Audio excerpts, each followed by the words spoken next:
ಭಯಂಕರವಾಗಿರುವಂತಹ ಅನಂತ ಹುಣ್ಣಿಮೆ ಹಾಗೂ ಚಂದ್ರಗ್ರಹಣದ ಕಾರಣದಿಂದಾಗಿ ಮೊದಲು ಪುತ್ರರನ್ನ ಹೊಂದಿರುವವರು ಇದನ್ನ ಮಾಡಲೇಬೇಕು. ಇಲ್ಲದಿದ್ದರೆ ಅನಾಹುತವಾಗುತ್ತದೆ. ಪೂರ್ಣವಾಗಿ ರಾಹುಗ್ರಸ್ತ ಚಂದ್ರಗ್ರಹಣ ಜೊತೆಗೆ ಭಯಂಕರವಾಗಿರುವಂತಹ ಹುಣ್ಣಿಮೆ ಬರಲಿದೆ. ಹಾಗಾಗಿ ನರದೃಷ್ಟಿ ಅನ್ನೋದು ಎಲ್ಲರಿಗೂ ಕೂಡ ತಗಲುತ್ತದೆ. ಆದರೆ ದೊಡ್ಡವರಿಗೆ ಹೋಲಿಸಿದರೆ ಪುಟ್ಟ ಮಕ್ಕಳಿಗೆ ದೃಷ್ಟಿಯಾಗುವುದು ಜಾಸ್ತಿ. ಅದರಲ್ಲೂ ಹೆಣ್ಣು ಮಕ್ಕಳಿಗಿಂತ ಗಂಡು ಮಕ್ಕಳು ನರದೃಷ್ಟಿಯಿಂದ ಹೆಚ್ಚು ಕಷ್ಟಪಡುತ್ತಾರೆ. ನರದೃಷ್ಟಿ ತುಂಬ ಭಯಂಕರವಾದದ್ದು. ಒಂದು ದೊಡ್ಡ ಕುಟುಂಬಕ್ಕೇನಾದರೂ ನರದೃಷ್ಟಿ ತಗುಲಿದರೆ ಆ ಇಡೀ ಕುಟುಂಬವೇ ಸರ್ವನಾಶವಾಗುತ್ತದೆ. ಇಂದಿನ ಕಾಲದಲ್ಲಾದರೆ ಹೊರಗಿನಿಂದ ಮನೆಗೆ ಯಾರಾದರೂ ಬಂದರೆ ಮನೆಯಲ್ಲಿರುವಂತಹ ಹಿರಿಯರು ಅವರಿಗೆ ದೃಷ್ಟಿ ತೆಗೆದು ಮನೆಯೊಳಗೆ ಅವರನ್ನ ಕರೆದುಕೊಳ್ಳುತ್ತಿದ್ರು. ಅಥವಾ ಮನೆಯವರು ಎಲ್ಲಾದರೂ ಹೋಗಬೇಕು ಅಂದರೂ ಕೂಡ ಅವರ ಜೇಬಿನಲ್ಲಿ ಮೆಣಸಿನಕಾಯಿ, ಉಪ್ಪು, ಬೆಳ್ಳುಳ್ಳಿ ಮುಂತಾದ ಪದಾರ್ಥಗಳನ್ನು ಇಟ್ಟು ಕಳಿಸುತ್ತಿದ್ರು. ಮಕ್ಕಳಿಗೆ ಊಟ ತಿನ್ನಿಸಿದ ಮೇಲೆ ದೃಷ್ಟಿ ತೆಗೆಯುತ್ತಿದ್ರು. ಮಕ್ಕಳು ಎದ್ದ ತಕ್ಷಣ ಕಳಿಸುವಾಗ ಹೀಗೆ ಆಗಾಗ ದೃಷ್ಟಿ ತೆಗೆಯುತ್ತಲೇ ಇದ್ರು. ಆದರೆ ಇತ್ತೀಚಿನ ದಿನಗಳಲ್ಲಿ ಇದನ್ನೆಲ್ಲ ಯಾರೋ ಒಬ್ಬರೋ ಇಬ್ಬರು ಮಾತ್ರ ಫಾಲೋ ಮಾಡ್ತಿದ್ದಾರೆ ಅಷ್ಟೇ. ಹಿರಿಯವರು ಕೂಡ ಈಗ ಅದೆಲ್ಲ ಮೂಢನಂಬಿಕೆ ಅಂತ ತಳ್ಳಿ ಹಾಕ್ತಾ ಇದ್ದಾರೆ. ಇನ್ನು ಕಿರಿಯವರಿಗೆ ಇದೆಲ್ಲ ಗೊತ್ತೇ ಇಲ್ಲ ಬಿಡಿ. ಇಂತಹ ಪರಿಸ್ಥಿತಿಯಲ್ಲಿ ಪ್ರತಿಯೊಬ್ಬರೂ ಕೂಡ ನರದೃಷ್ಟಿಯನ್ನ ಮೈಮೇಲೆ ಹೊತ್ಕೊಂಡಿರ್ತಾರೆ.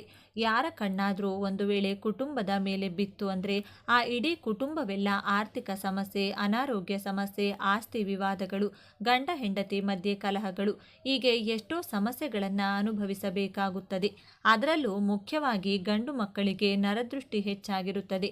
ಹಾಗಾಗಿ ಎಲ್ಲರೂ ನರದೃಷ್ಟಿಯವರನ್ನ ನೋಯಿಸದಿರಲು ಹೆಚ್ಚು ಜಾಗೃತಿಗಳನ್ನು ತೆಗೆದುಕೊಳ್ಳಬೇಕು. ಇಲ್ಲದಿದ್ದರೆ ಸುಖ ಸುಮ್ಮನೆ ಕಷ್ಟಗಳನ್ನು ಅನುಭವಿಸಬೇಕಾಗುತ್ತದೆ. ದೃಷ್ಟಿ ಯಾವ ರೀತಿ ತೆಗೆದುಕೊಳ್ಬೇಕು, ಹಾಗೆ ದೃಷ್ಟಿಯ ಬಗ್ಗೆ ಇರುವಂತಹ ಕೆಲವು ಅನುಮಾನಗಳನ್ನು ಕೂಡ ಈ ವಿಡಿಯೋದಲ್ಲಿ ಬಗೆಹರಿಸ್ತೀನಿ. ಆದರೆ ಅದಕ್ಕೂ ಮುಂಚೆ ನೀವಿನ್ನು ನಮ್ಮ ಚಾನಲ್ನ ಸಬ್ಸ್ಕ್ರೈಬ್ ಮಾಡಿಕೊಂಡಿಲ್ಲ ಅಂದರೆ ಖಂಡಿತ ಈಗಲೇ ಸಬ್ಸ್ಕ್ರೈಬ್ ಮಾಡ್ಕೊಳ್ಳಿ. ಹಾಗೆ ಈ ವಿಡಿಯೋ ಇಷ್ಟ ಆದರೆ ಮರೆಯದೆ ಒಂದು ಲೈಕ್ ಕೊಡಿ. ಸ್ನೇಹಿತರೆ, ನಾವು ಜೀವನದಲ್ಲಿ ಬೆಳೀತಾ ಇದ್ದೀವಿ ಅಂದರೆ ಕೆಲವರು ನಮ್ಮ ಏಳಿಗೆಯನ್ನು ಸಹಿಸಲಾಗದೆ ಮನಸ್ಸಲ್ಲಿ ಹೊಟ್ಟೆ ಹುರಿ ಅಸೂಯೆಯನ್ನು ಪಡ್ತಾರೆ. ಅಂಥವರ ಕಾರಣದಿಂದ ನಮಗೆ ನರದೃಷ್ಟಿ ತಗುಲುತ್ತದೆ.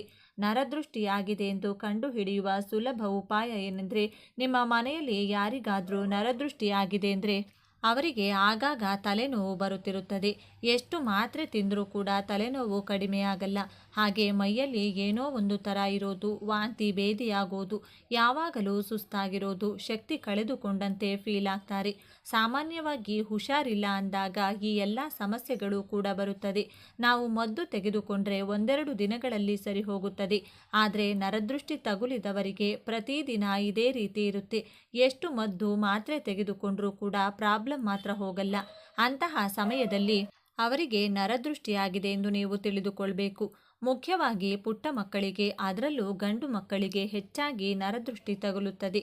ಮಕ್ಕಳಿಗೆ ನರದೃಷ್ಟಿಯಾಗಿದ್ದರೆ ಹೊಟ್ಟೆ ನೋವು ಬರೋದು, ಆಗಾಗ ಜ್ವರ ಬರೋದು, ಆರೋಗ್ಯ ಕೆಡೋದು, ಯಾವಾಗಲೂ ಕಿರಿಕಿರಿ ಮಾಡೋದು, ಅಳೋದು ಮಾಡ್ತಾ ಇರ್ತಾರೆ. ಮನೆಯಲ್ಲಿ ಪುಟ್ಟ ಮಕ್ಕಳಿದ್ರೆ, ಅದರಲ್ಲೂ ಮುಖ್ಯವಾಗಿ ಗಂಡು ಮಕ್ಕಳಿರುವಂಥ ಪ್ರತಿ ತಾಯಂದಿರು ಕೂಡ ಪ್ರತಿ ಅಮಾವಾಸ್ಯೆ ಹಾಗೂ ಹುಣ್ಣಿಮೆಗೆ ಅಥವಾ ಚಂದ್ರಗ್ರಹಣ ಸಮಯದಲ್ಲಿ ಅವರಿಗೆ ದೃಷ್ಟಿ ತೆಗಿಲೇಬೇಕು. ನಾನಿಲ್ಲಿ ಗಂಡು ಮಗು ಅಂತ ಪ್ರತಿ ಸಲ ಹೇಳ್ತಿರೋದಕ್ಕೆ ತಪ್ಪು ತಿಳ್ಕೊಬೇಡಿ. ಹೆಣ್ಣು ಮಕ್ಕಳಿಗೂ ಕೂಡ ದೃಷ್ಟಿಯಾಗುತ್ತದೆ. ಆದರೆ ಗಂಡು ಮಕ್ಕಳಿಗೆ ಹೆಚ್ಚಾಗಿ ದೃಷ್ಟಿ ಬೀಳುತ್ತದೆ. ಹಾಗೆ ಅವರಿಗೆ ಆ ದೃಷ್ಟಿ ತೆಗೆದುಕೊಳ್ಳುವಂತಹ ಶಕ್ತಿ ಅಷ್ಟೊಂದಿರುವುದಿಲ್ಲ. ಹಾಗಾಗಿ ಒತ್ತಿ ಒತ್ತಿ ಗಂಡು ಮಕ್ಕಳು ಅಂತ ಹೇಳ್ತಾ ಇದ್ದೀನಿ ಅಷ್ಟೇ. ಹೆಣ್ಣು ಮಕ್ಕಳಿಗೂ ಕೂಡ ತಪ್ಪದೇ ದೃಷ್ಟಿ ತೆಗೆಯಿರಿ.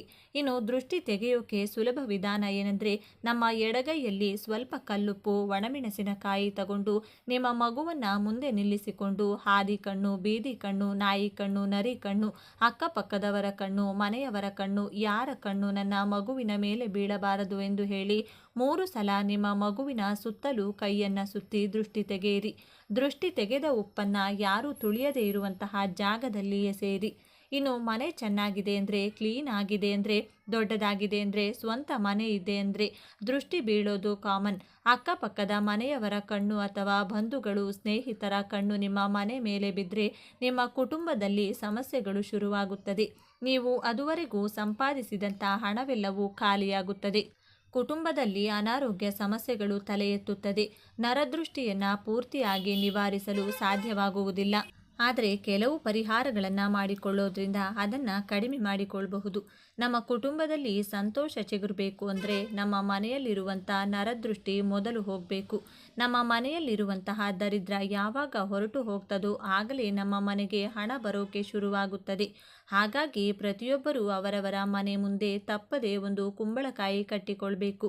ಮನೆ ಮುಂದೆ ಕುಂಬಳಕಾಯಿ ಕಟ್ಟಿದರೆ ಕಾಲಭೈರವ ನಮ್ಮ ಮನೆಗೆ ರಕ್ಷಣೆಯಾಗಿರ್ತಾರೆ. ನಮ್ಮ ಮನೆಗೆ ಯಾರಾದರೂ ಬಂದಾಗ ಮನೆಯೊಳಗೆ ಬರುವುದಕ್ಕೂ ಮುಂಚೆ ಅವರಿಗೆ ಮನೆ ಮುಂದೆ ಕಟ್ಟಿರುವಂಥ ಕುಂಬಳಕಾಯಿ ಕಾಣಿಸಬೇಕು. ಆ ರೀತಿ ಕಾಣಿಸಿದರೆ ಅವರ ನೋಟ ಕುಂಬಳಕಾಯಿ ಮೇಲೆ ಬಿದ್ದು ಅವರಿಂದ ನಮಗೆ ಆಗಬೇಕಾದ ನರದೃಷ್ಟಿ ಹೊರಟು ಹೋಗುತ್ತದೆ. ಕುಂಬಳಕಾಯಿ ಬೇಗನೆ ಕೆಟ್ಟು ಹೋದರೆ ನಿಮ್ಮ ಮನೆಗೆ ಅಷ್ಟೊಂದು ದೃಷ್ಟಿ ತಗುಲಿದೆ ಅಂತ ಅರ್ಥ. ಅದೆಲ್ಲವೂ ಕುಂಬಳಕಾಯಿ ತೆಗೆದುಕೊಂಡು ಅದು ಕೆಟ್ಟು ಹೋಗಿದೆ ಎಂಬುದು ನೀವು ಗಮನಿಸಬೇಕು. ಕುಂಬಳಕಾಯಿ ಕೆಟ್ಟು ಹೋಯಿತು ಅಂದರೆ ಅದನ್ನು ಒಂದು ದಿನ ಕೂಡ ಮನೆ ಮುಂದೆ ಹಾಗೆ ಇಟ್ಕೊಳ್ಬಾರ್ದು. ಇನ್ನು ತುಂಬ ಜನರ ಮನೆಯಲ್ಲಿ ಯಾವುದೋ ಒಂದು ಕಾರಣದಿಂದ ವಾಸ್ತು ಸಮಸ್ಯೆ ಇರಬಹುದು, ಅಥವಾ ಮುಟ್ಟು ಮೈಲಿಗೆ ಇರಬಹುದು, ಇನ್ನೇನಾದರೂ ಕಾರಣದಿಂದ ದುಷ್ಟಶಕ್ತಿಗಳು ಮನೆಯೊಳಗೆ ಪ್ರವೇಶಿಸುತ್ತವೆ. ನಮ್ಮ ಮನೆಯಲ್ಲಿ ದೈವಶಕ್ತಿ ಇಲ್ಲದಿದ್ದರೆ ಖಂಡಿತ ಅಲ್ಲಿ ದುಷ್ಟಶಕ್ತಿಗಳು ಕಾಲಿಡುತ್ತವೆ.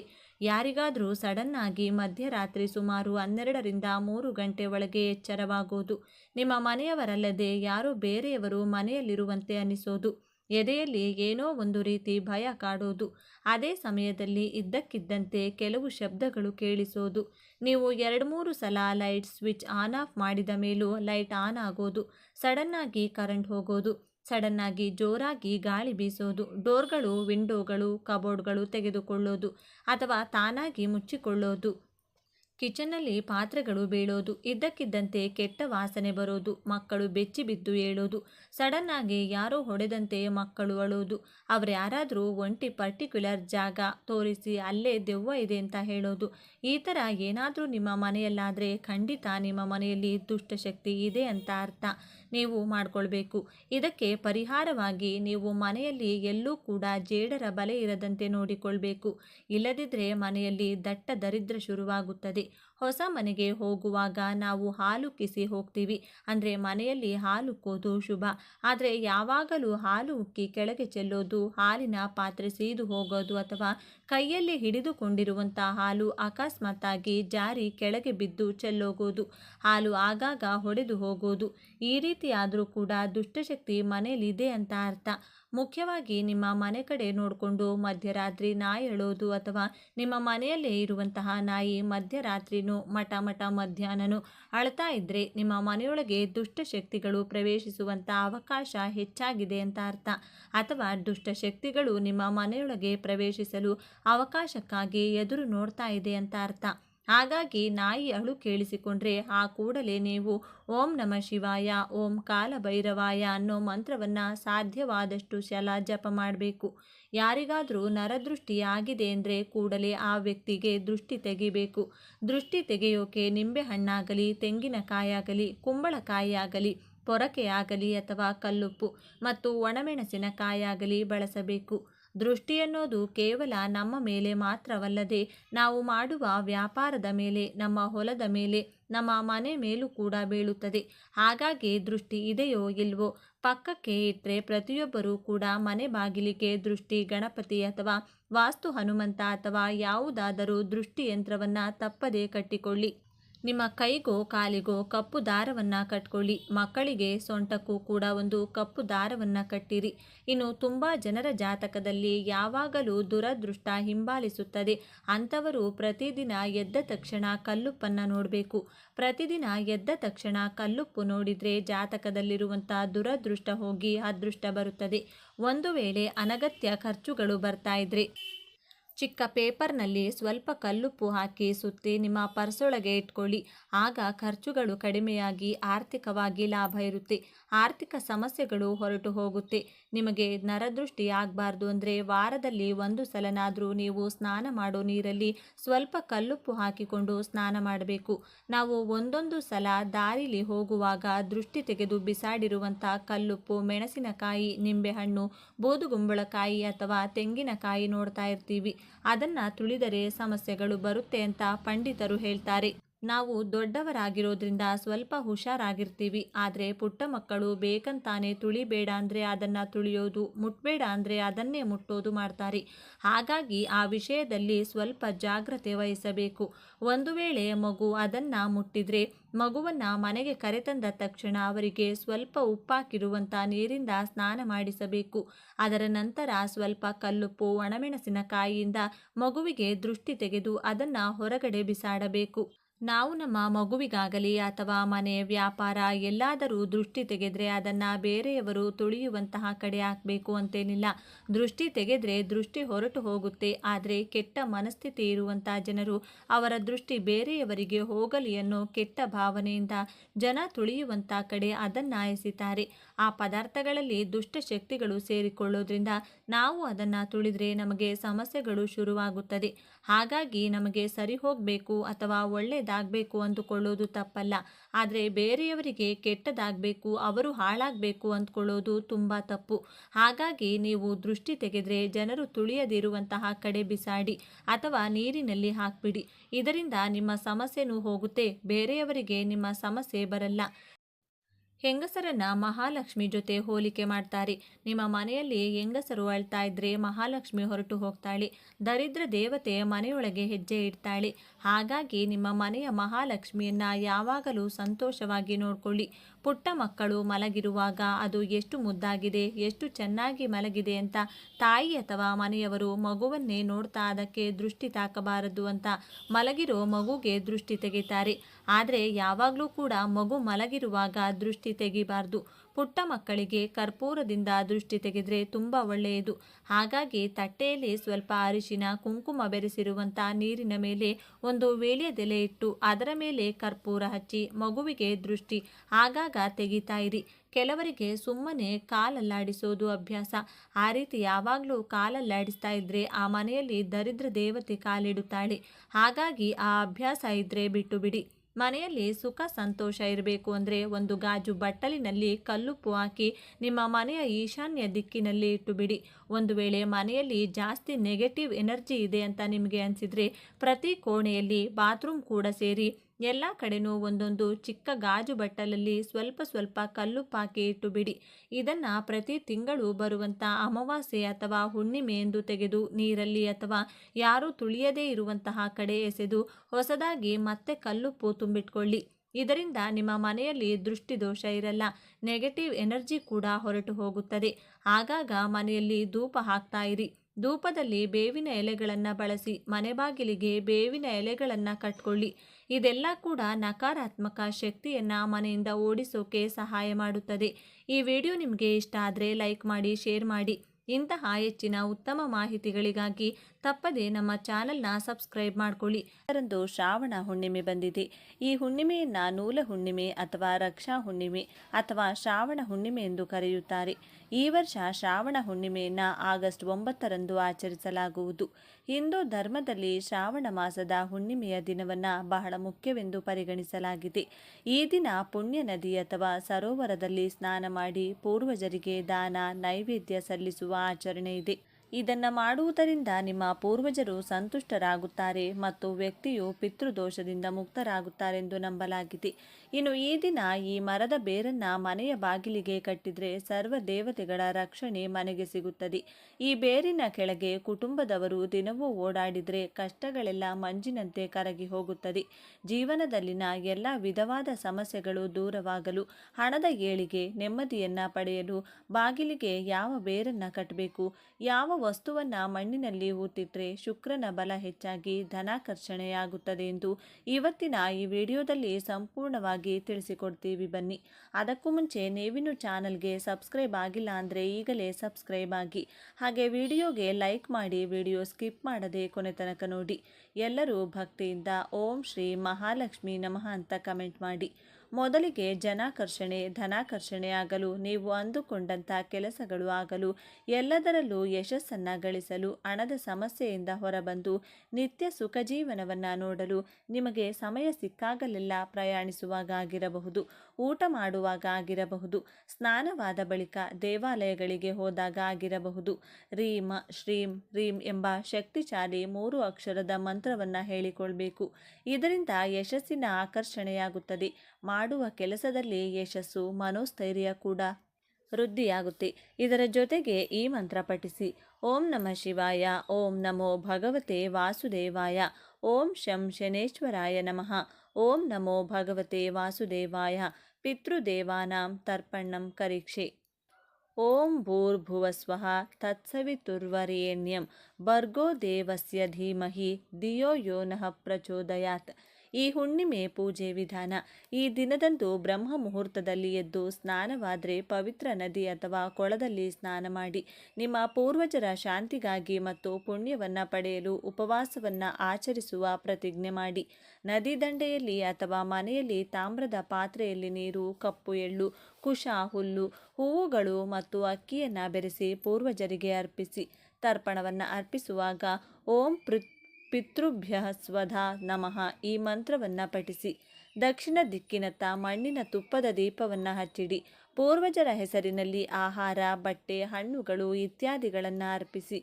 ಉಪವಾಸ ಮತ್ತು ತರ್ಪಣ ಅರ್ಪಿಸಿದ ನಂತರ ಅರ್ಹ ಬ್ರಾಹ್ಮಣ ಅಥವಾ ನಿರ್ಗತಿಕ ವ್ಯಕ್ತಿಗೆ ಊಟ ಹಾಕಿ ಮತ್ತು ಎಳ್ಳು, ಬಟ್ಟೆ, ಆಹಾರ, ದಕ್ಷಿಣೆಯನ್ನು ದಾನ ಮಾಡಿ. ಅರಳಿ ಮರ ಅಥವಾ ಆಲದ ಮರಕ್ಕೆ 108 ಬಾರಿ ಪ್ರದಕ್ಷಿಣೆ ಹಾಕಿ. ಈಗಿನ ಕಾಲದಲ್ಲಿ ಪ್ರತಿಯೊಬ್ಬರಿಗೂ ಇರುವ ಮುಖ್ಯ ಸಮಸ್ಯೆ ಎಂದರೆ ಸಂಪಾದನೆ ಮಾಡಿದ್ದು ಕೈನಲ್ಲಿ ನಿಲ್ಲೋದಿಲ್ಲ. ಋಣಬಾಧೆಗಳಿಂದ, ಸಾಲದ ಸುಳಿ, ಹಣದ ವಿಪರೀತ ಸಮಸ್ಯೆ. ಒಂದು ದಿನವೂ ನೆಮ್ಮದಿಯಾಗಿ ನಿದ್ರಿಸಲು ಸಾಧ್ಯವಾಗುವುದಿಲ್ಲ. ಜೀವನದಲ್ಲಿ ಎಲ್ಲವನ್ನೂ ಕಳೆದುಕೊಂಡು ನೆಮ್ಮದಿಯೇ ಇಲ್ಲದ ಜೀವನವನ್ನು ನಡೆಸುತ್ತಿರುತ್ತಾರೆ. ಎಲ್ಲ ಪರಿಹಾರಗಳನ್ನು ಮಾಡಿ ಇನ್ಮೇಲೆ ಯಾವುದು ಬೇಡ ಭಗವಂತ ಇಟ್ಟ ರೀತಿ ಬದುಕಿಬಿಡೋಣ ಎನ್ನುವಷ್ಟು ನೊಂದಿರುತ್ತಾರೆ. ಅಂಥವರು ಈ ಒಂದು ಬೇರನ್ನು ಸ್ಪರ್ಶಿಸಿದರೆ, ಮನೆಯ ಬಾಗಿಲಿಗೆ ಈ ವಿಧಾನದಲ್ಲಿ ಕಟ್ಟಿದರೆ ಅದ್ಭುತಗಳು ಜೀವನದಲ್ಲಿ ನಡೆಯುವುದಕ್ಕೆ ಶುರುವಾಗುತ್ತೆ. ಇನ್ನು ಹುಣ್ಣಿಮೆ ದಿನ ಮನೆಯ ಬಾಗಿಲಿಗೆ ಈ ಶಕ್ತಿಯುತ ಬೇರನ್ನು ಕಟ್ಟಬೇಕು. ಈ ಬೇರು ಯಾವುದೆಂದರೆ ಆಲದ ಮರದ ಬೇರು. ಈ ಬೇರನ್ನು ಹುಣ್ಣಿಮೆ ದಿನ ಮನೆಗೆ ತಂದು ಒಂದು ಸಲ ಹಾಲಿನಿಂದ, ಮತ್ತೊಂದು ಸಲ ಶುದ್ಧ ಜಲದಿಂದ ತೊಳೆದು, ನಂತರ ಹಳದಿ, ಕೆಂಪು ದಾರದಲ್ಲಿ ಕಟ್ಟಿ, ಬಿಳಿ ಅಥವಾ ಹಳದಿ ವಸ್ತ್ರದಲ್ಲಿ ಈ ಬೇರನ್ನು ಕಟ್ಟಿ ದೇವರ ಕೋಣೆಯಲ್ಲಿಟ್ಟು ಪೂಜಿಸಬೇಕು. ಮನೆಯ ಎಲ್ಲ ಕಷ್ಟಗಳು ನಿವಾರಣೆಯಾಗಿ ಉತ್ತಮೋತ್ತಮ ಫಲಗಳು ಪ್ರಾಪ್ತಿಯಾಗಲಿ. ಮನೆಯ ಸದಸ್ಯರಿಗೆ ಇರುವಂಥ ಅನಾರೋಗ್ಯದ ಸಮಸ್ಯೆ, ಸಾಲದ ಸಮಸ್ಯೆ, ಅದೃಷ್ಟದ ಕೊರತೆಗಳನ್ನು ದೂರ ಮಾಡಿ ರಕ್ಷಿಸು ಎಂದು ವಿಷ್ಣು ನಾಮಸ್ಮರಣೆ ಮಾಡುತ್ತಾ ಬೇಡಿಕೊಳ್ಳಬೇಕು. ನಂತರ ಈ ಬೇರು ಕಟ್ಟಿದ ಮೂಟೆಯನ್ನು ಮನೆಯ ಹೊರಭಾಗ, ಬಾಗಿಲಿನ ಮೇಲ್ಭಾಗದಲ್ಲಿ ನೇತು ಹಾಕಬೇಕು. ಇದರಿಂದ ವಿಪರೀತವಾಗಿ ಧನಾಕರ್ಷಣೆಯಾಗುತ್ತೆ. ಮನೆಯಲ್ಲಿನ ಎಂಥದ್ದೇ ಕಠಿಣ ಸಮಸ್ಯೆಗಳು ಶೀಘ್ರವಾಗಿ ದೂರವಾಗುತ್ತೆ. ಇದಕ್ಕೆ ಕಾರಣ ಏನು ಅಂತ ನೋಡೋದಾದರೆ ಆಲದ ಮರ. ಈ ಮಹಾವಿಷ್ಣು ದೇವರ ಸ್ವರೂಪ. ಪ್ರಳಯ ಕಾಲದಲ್ಲಿ ಸೃಷ್ಟಿಯು ಜಲದಿಂದ ತುಂಬಿ ಹೋದಾಗ ಮುದ್ದು ಕೃಷ್ಣನು ಆಲದ ಮರದ ಎಲೆಯ ಮೇಲೆ ಹೆಬ್ಬೆರಳನ್ನು ಬಾಯಿಯಲ್ಲಿಟ್ಕೊಂಡು ದರ್ಶನವನ್ನು ನೀಡಿದ್ದನು. ಜ್ಞಾನವನ್ನು ಉಪದೇಶಿಸುವ ದಕ್ಷಿಣಾಮೂರ್ತಿ ರೂಪದಲ್ಲಿರುವ ಪರಮೇಶ್ವರನು ಕೂಡ ಆಲದ ಮರದ ಕೆಳಗೆ ಜ್ಞಾನವನ್ನು ಉಪದೇಶಿಸಿದ್ದನು. ಸ್ವತಃ ಪರಮೇಶ್ವರನಿಗೆ, ಮಹಾವಿಷ್ಣುವಿಗೆ ಅತ್ಯಂತ ಪ್ರಿಯವಾದ ಮರ ಅಥವಾ ವೃಕ್ಷವೆಂದರೆ ಅದು ಆಲದ ಮರ. 100 ವರ್ಷಗಳ ಕಾಲ ತಪಸ್ವಿಗಳು ಆಲದ ಮರದ ಕೆಳಗೆ ಕುಳಿತು ತಪಸ್ಸನ್ನು ಮಾಡುತ್ತಿದ್ದರು. ಸಾಕ್ಷಾತ್ ಮಹಾವಿಷ್ಣುವಿನ ರೂಪವೇ ಆಲದ ಮರವಾಗಿದೆ. ಸಾಕ್ಷಾತ್ ಶ್ರೀಕೃಷ್ಣನು ಆಲದ ಮರದ ಎಲೆಯ ಮೇಲೆ ಬೆಣ್ಣೆಯನ್ನಿಟ್ಟು ಜನರಿಗೆ ಹಂಚಿದ್ದನೆಂದು ಪುರಾಣಗಳು ಹೇಳುತ್ತವೆ. ಅಂತಹ ಶಕ್ತಿ ಆಲದ ಮರಕ್ಕಿದೆ. ಆದ್ದರಿಂದ ಯಾವ ಮನೆಯ ಮುಂದೆ ಆಲದ ಮರ ಬೇರು ಇರುತ್ತದೋ ಆ ಮನೆಯ ಹಣ, ಐಶ್ವರ್ಯ, ಸಂಪತ್ತು ನಿರಂತರವಾಗಿ ವೃದ್ಧಿಯಾಗಲೇ ಇರುತ್ತದೆ. ದೈವಶಕ್ತಿಯ ಅನುಗ್ರಹ ಸದಾ ಇರುತ್ತದೆ. ಹುಣ್ಣಿಮೆ ದಿನದಂದು ಶಿವ ಮತ್ತು ಪಾರ್ವತಿ ದೇವಿಯನ್ನು ಪೂಜಿಸುವ ಸಂಪ್ರದಾಯವಿದೆ. ಈ ದಿನ ಪೂರ್ವಜರು ಸೂರ್ಯಾಸ್ತದವರೆಗೆ ವಾಯುವಿನ ರೂಪದಲ್ಲಿ ಮನೆ ಬಾಗಿಲಲ್ಲಿಯೇ ಇದ್ದು ತಮ್ಮ ಕುಟುಂಬದಿಂದ ತರ್ಪಣ ಮತ್ತು ಶ್ರಾದ್ದವನ್ನು ಬಯಸುತ್ತಾರೆಂದು ನಂಬಲಾಗಿದೆ. ಆದ್ದರಿಂದ ಹುಣ್ಣಿಮೆ ದಿನ ಪವಿತ್ರ ನದಿಯಲ್ಲಿ ಸ್ನಾನ ಮಾಡಿ ಮತ್ತು ಅನ್ನವನ್ನು ಅರ್ಪಿಸಿ. ಮನೆಯಲ್ಲಿ ಬ್ರಾಹ್ಮಣರಿಗೆ ನಿಮ್ಮ ಕೈಲಾದಷ್ಟು ದಾನ ಮಾಡಿ. ಹೀಗೆ ಮಾಡುವುದರಿಂದ ಆಯಸ್ಸು ವೃದ್ಧಿಯಾಗುತ್ತದೆ ಮತ್ತು ಕುಟುಂಬದಲ್ಲಿ ಸುಖ ಸಮೃದ್ಧಿ ಇರುತ್ತದೆ. ಹಾಗೆಯೇ ಮನೆಯಲ್ಲಿನ ಎಲ್ಲ ಕಷ್ಟಗಳು ಕಳೆದು ಹಣದ ಖರ್ಚು ಕಡಿಮೆಯಾಗಲು ಶಂಖವನ್ನು ಮನೆಯಲ್ಲಿಡಬೇಕು. ಇದರಿಂದ ಸ್ಥಿರಲಕ್ಷ್ಮಿಯ ಅನುಗ್ರಹ ಪ್ರಾಪ್ತಿಯಾಗುತ್ತೆ. ಧನಾಕರ್ಷಣೆ ಉಂಟಾಗಿ ವಿಶೇಷ ಏಳಿಗೆಯನ್ನು ಮನೆಯಲ್ಲಿ ನೀವು ಕಾಣಬಹುದು. ತೀವ್ರವಾದ ಸಾಲದ ಸಮಸ್ಯೆಗಳಿದ್ದವರು ಈ ದಿನದಂದು ಸೂರ್ಯೋದಯಕ್ಕೂ ಮುನ್ನ ನಿಮ್ಮ ಮನೆಯ ದೇವರ ಕೋಣೆಯಲ್ಲಿ ಬೆಳ್ಳಿ ಲೋಹದಿಂದ ತಯಾರು ಮಾಡಿದ ಚಿಕ್ಕ ಆನೆಯ ಮೂರ್ತಿಯನ್ನಿಡಬೇಕು. ಮಹಾಲಕ್ಷ್ಮೀ ದೇವಿಗೆ ಆನೆಗಳೆಂದರೆ ಬಲು ಪ್ರೀತಿ. ಬೆಳ್ಳಿ ಲೋಹ ಚಂದ್ರನಿಗೆ ಪ್ರಿಯ. ಚಂದ್ರನಿಗೆ ಅಧಿಷ್ಠಾನ ದೇವತೆ ಶ್ರೀ ಮಹಾಲಕ್ಷ್ಮೀ ದೇವಿ ಬೆಳ್ಳಿ ಆನೆ ವಿಗ್ರಹವನ್ನು ಮನೆಯಲ್ಲಿಟ್ಟು ಪೂಜಿಸ್ತಾ ಬಂದರೆ ಲಕ್ಷ್ಮೀ ಚಂದ್ರರ ಅನುಗ್ರಹದಿಂದ ಸಾಲಗಳು ಹಂತ ಹಂತವಾಗಿ ತೀರಿ ಹೋಗುತ್ತೆ. ಜ್ಯೋತಿಷಾಸ್ತ್ರದ ಪ್ರಕಾರ ಈ ದಿನದಂದು ದಾನ ಮಾಡುವುದು ತುಂಬ ಪ್ರಯೋಜನಕಾರಿ ಎಂದು ಈ ದಿನದಂದು ಬಡವರಿಗೆ ಆಹಾರವನ್ನು ದಾನ ಮಾಡುವುದರಿಂದ ಜೀವನದಲ್ಲಿ ಸಂತೋಷ ಮತ್ತು ಸಮೃದ್ಧಿ ಉಂಟಾಗುತ್ತದೆಂದು ನಂಬಲಾಗಿದೆ. ಕೆಲಸಗಳಲ್ಲಿ ಬರುವ ಅಡೆತಡೆಗಳಿಂದ ಮುಕ್ತಿ ಸಿಗುತ್ತದೆ. ಇದಲ್ಲದೆ ಈ ದಿನ ಇರುವೆಗಳಿಗೆ ಸಕ್ಕರೆ ಆಹಾರವಾಗಿ ನೀಡಿದರೆ ಲಕ್ಷ್ಮೀ ದೇವಿಯು ಪ್ರಸನ್ನಳಾಗುತ್ತಾಳೆ. ಇನ್ನು ಈ ದಿನ ಒಂದು ಚಿಕ್ಕ ಪಾತ್ರೆ ಅಥವಾ ಬಟ್ಟಲಿನಲ್ಲಿ ಜೇನುತುಪ್ಪವನ್ನು ತುಂಬಿಸಿ ಆ ಬಟ್ಟಲನ್ನು ಯಾರು ಓಡಾಡದೇ ಇರುವಂಥ ನಿರ್ಜನ ಪ್ರದೇಶದಲ್ಲಿ ಚಿಕ್ಕದಾಗಿ ಗುಂಡಿ ತೆಗೆದು ಅದರೊಳಗೆ ಮುಚ್ಚಿ ಮನೆಗೆ ಬರಬೇಕು. ಜೇನುತುಪ್ಪವು ಶುಕ್ರನಿಗೆ ಪ್ರಿಯವಾದದ್ದು. ಈ ಕೆಲಸ ಮಾಡುವುದರಿಂದ ಶುಕ್ರನ ಬಲ ಹೆಚ್ಚಾಗುತ್ತದೆ. ಜೇನುತುಪ್ಪದ ಬಟ್ಟಲನ್ನು ಎಲ್ಲಾದರೂ ಊತಿಡಲು ಸಾಧ್ಯವಾಗದಿದ್ದರೆ ದೈವ ವೃಕ್ಷಗಳ ಕೆಳಗೆ ಇರುವೆಗಳಿಗೆ ಆಹಾರವಾಗಿ ಹಾಕ್ತಾ ಬರಬೇಕು. ಇದರಿಂದಲೂ ಶುಕ್ರನ ಅನುಗ್ರಹ ಪ್ರಾಪ್ತಿಯಾಗುತ್ತೆ. ಹಣದ ಎಲ್ಲ ಸಮಸ್ಯೆ, ಸಾಲದ ಎಲ್ಲ ಕಷ್ಟಗಳು ಶೀಘ್ರವಾಗಿ ದೂರವಾಗಿ ಸುಖ ನೆಮ್ಮದಿಯ ಜೀವನವನ್ನು ನೀವು ನೋಡಬಹುದು. ಇನ್ನು ವ್ಯಾಪಾರಸ್ಥರು ವ್ಯಾಪಾರ ಚೆನ್ನಾಗಿ ನಡಿಬೇಕು.